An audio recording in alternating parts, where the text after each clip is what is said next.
साथियों, अंतर्राष्ट्रीय योग दिवस के मौके पर अब हम आपको सुनवाते हैं एक वार्ता जिसका शीर्षक है योग, प्राणायाम और हमारा स्वास्थ्य, जिसमें वार्ताकार हैं धर्मेंद्र लोधी।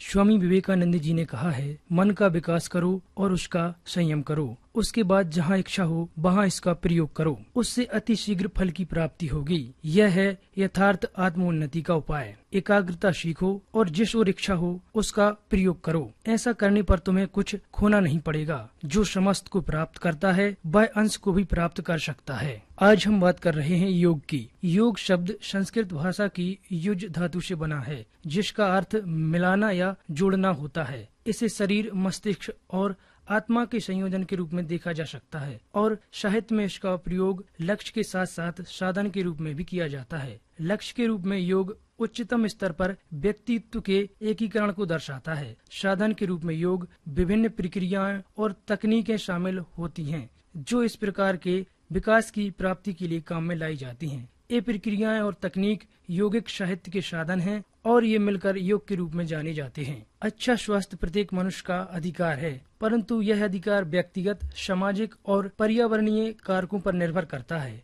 मुख्य रूप से पर्यावरणीय या सामाजिक कारकों के साथ साथ हम एक बेहतर रोग प्रतिरक्षण तंत्र और अपनी बेहतर समझ विकसित कर सकते हैं, जिससे कि अन्य परिस्थितियां हम पर बहुत अधिक प्रतिकूल प्रभाव न डाल पाएं और हम अच्छा स्वास्थ्य प्राप्त कर सकें। स्वास्थ्य एक सकारात्मक अवधारणा है। सकारात्मक स्वास्थ्य केवल बीमारियों से मुक्त होना ही नहीं है, बल्कि इसमें विशिष्ट कारकों के विरुद्ध प्रतिरोधक क्षमता तथा रोगों के लिए सामान्य प्रतिरक्षा की समुचित मात्रा के विकास के साथ साथ स्वस्थ होने की ऊर्जावान अनुभूति भी शामिल है। इसके लिए योग एक महत्वपूर्ण भूमिका निभा सकता है, क्योंकि इसमें विशाल क्षमता है। योग उपचार के सर्वाधिक शक्तिशाली औषध रहित तंत्रों में एक है। स्वस्थता की इसकी अपनी एक अवधारणा है, जिसे बहुत से लोगों ने वैज्ञानिक रूप से समझा है और प्रस्तुत किया है। योग को अपने शारीरिक और मानसिक स्वास्थ्य को बढ़ावा देने के लिए जीवन शैली के रूप में अपनाया जा सकता है। यदि योग को विद्यालय स्तर पर प्रारंभ कर दिया जाए तो यह अच्छा स्वास्थ्य प्राप्त करने के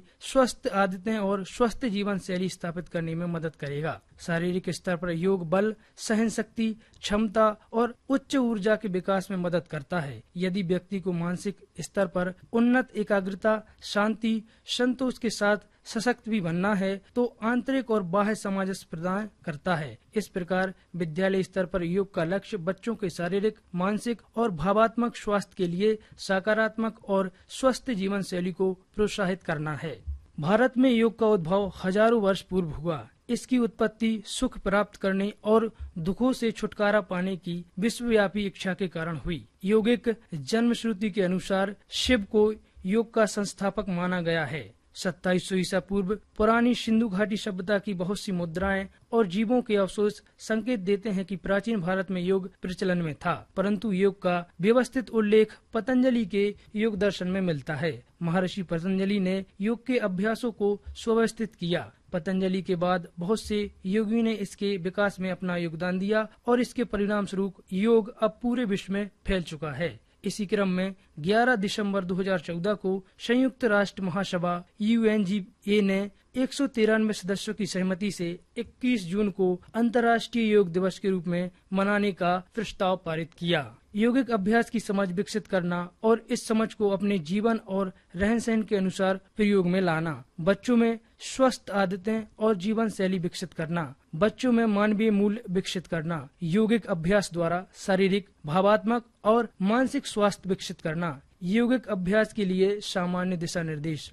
अनौपचारिक रूप में योग प्राथमिक स्तर की कक्षाओं से शुरू किया जा सकता है, परंतु योगिक अभ्यासों का औपचारिक प्रारंभ कक्षा 6 से ही किया जाना चाहिए। योग पाठ्यक्रम के विषय में बच्चों को परिचित कराना अत्यंत आवश्यक है और उसके लिए कुछ संकेत होने चाहिए जो कुछ कक्षा में पढ़ाया जा रहा है। उसके अतिरिक्त वे स्वयं इस विषय का अध्ययन कर सकते हैं। विशेष आवश्यकताओं वाले बच्चों सहित सभी बच्चों द्वारा योगाभ्यास किया जा सकता है। फिर भी विशेष आवश्यकताओं वाले बच्चों को अपनी क्षमता के अनुसार योग विशेषज्ञों, योग शिक्षकों से परामर्श करके योगाभ्यास करना चाहिए। योगिक अभ्यास का प्रारंभ शांत चित्त मूड के साथ होना चाहिए, जो एक छोटी प्रार्थना बोलकर प्राप्त किया जा सकता है। यह आवश्यक है कि शरीर को सूक्ष्म योगिक क्रियाओं जैसे टखने मोड़ना, घुटने मोड़ना, अंगुलियों के संचलन, हाथ बांधना, कलाई मोड़ना, कलाई घुमाना, कोहनी मोड़ना, कंधे घुमाना और आंखों का संचालन द्वारा तैयार किया जाना चाहिए। इसके बाद सूर्य नमस्कार का अभ्यास किया जा सकता है। योग के शारीरिक और मानसिक दोनों दृष्टिकोणों से अभ्यास में नियमितता आवश्यक है।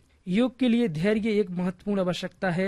निराश न हो। यदि आप आज किसी आसन को करने या कार्य संचालन के सही नियम के पालन में सफल नहीं होते हैं, आपको प्रयासों में दृढ़ रहने की आवश्यकता है। समय के साथ सफलता अवश्य मिलेगी। प्रतिस्पर्धा न करें बल्कि सहयोग करें। प्रतिस्पर्धा की भावना योग के मार्ग में निश्चित रूप से एक बाधा होती है। प्रतिस्पर्धाएं हमारे अहम को घोषित करती हैं, जबकि योग हमें अपने अहम से ऊपर उठने में मदद करता है। योगिक अभ्यास को अनुभवी शिक्षकों के मार्गदर्शन में ही सीखना चाहिए। अधिकांश आसन, प्राणायाम और क्रियाएं खाली पेट या बहुत कम भरे पेट में ही की जानी चाहिए। योगाभ्यास के लिए सुबह का समय सबसे अच्छा होता है, परंतु इसे दोपहर के खाने के 3 घंटे बाद शाम को खाली पेट के साथ भी किया जा सकता है। योग को जल्दबाजी में या फिर जब आप थके हों तब नहीं करना चाहिए। योगिक अभ्यास के लिए एक अच्छा, हवादार, साफ, विघ्न रहित स्थान चुनें। योगाभ्यास कठोर सतह पर नहीं करना चाहिए। इस काम के लिए दरी, चटाई या कंबल का उपयोग किया जा सकता है। योगाभ्यास करते समय कपड़े ढीले और आरामदायक होने चाहिए। श्वसन यथासंभव सामान्य होना चाहिए। इसमें तब तक परिवर्तन नहीं किया जा सकता जब तक कि ऐसा करने के लिए विशेष रूप से कहा न जाए।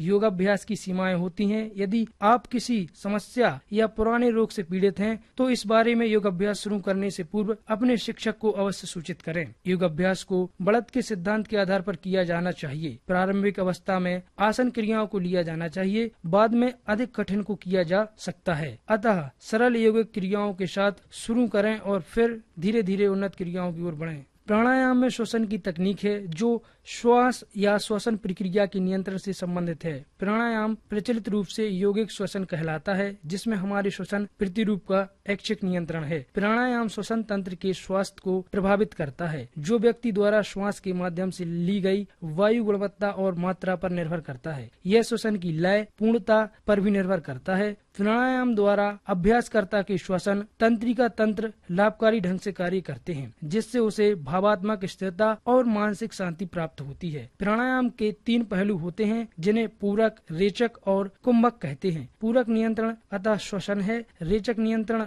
उच्छ्वासन है और कुचक श्वसन का नियंत्रण धारण रोकना है। योग केवल हमारे देश में ही नहीं बल्कि विश्व के बहुत से अन्य भागों में भी लोकप्रिय हो गया है। योग अभ्यासों से संपूर्ण स्वास्थ्य का विकास होता है। यह स्वस्थ शरीर और स्वस्थ मन के उन्नयन और रखरखाव में योगदान करता है। हम योग अभ्यास द्वारा स्फूर्ति, संतुलन, समन्वय, सामर्थ्य जैसी क्षमताएं विकसित कर सकते हैं। ये शारीरिक, मानसिक और भावात्मक स्वास्थ्य को भी सुधारते हैं। यह शरीर के सभी तंत्रों के बेहतर ढंग से कार्य करने में भी सहायक होता है। इस प्रकार योग व्यक्ति के संपूर्ण कल्याण के लिए आवश्यक है। इस प्रकार हम कह सकते हैं कि हमें अपने जीवन में योग और प्राणायाम को अपनाना चाहिए। यह हमारे स्वास्थ्य के लिए अत्यंत आवश्यक है।